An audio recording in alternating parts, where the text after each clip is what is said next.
चक्क एसटी महामंडळाचीच बस चोरीला गेल्यानं नागपूर डेपोमध्ये प्रचंड खळबळ उडाली होती। त्या बसचं पुढे काय झालं, या चोरीचा छडा लावताना अजून कोणती चोरी उघडकीस आली पाहूया।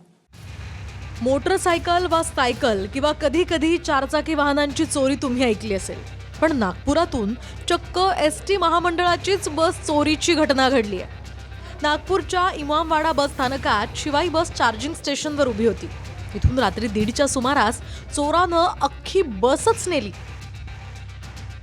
1.5 कोटी किमतीची ही बस चोरीला गेल्याचं समजल्यानंतर महामंडळात खळबळ उडाली।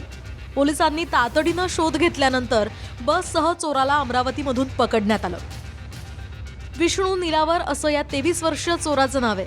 तो मूळ तेलंगणाचा रहिवासी आहे। धक्कादायक म्हणजे चौकशीत त्यानं याआधी नांदेड बस डेपोतून सुद्धा एक बस चोरी केल्याची कबुली दिली आहे।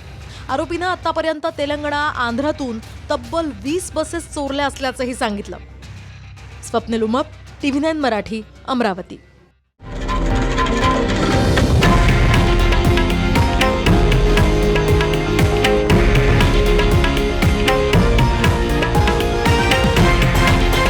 हे आहे देशातील नंबर 1 न्यूज नेटवर्क आणि आपण पाहत आहात TV9 मराठी, एकमेव।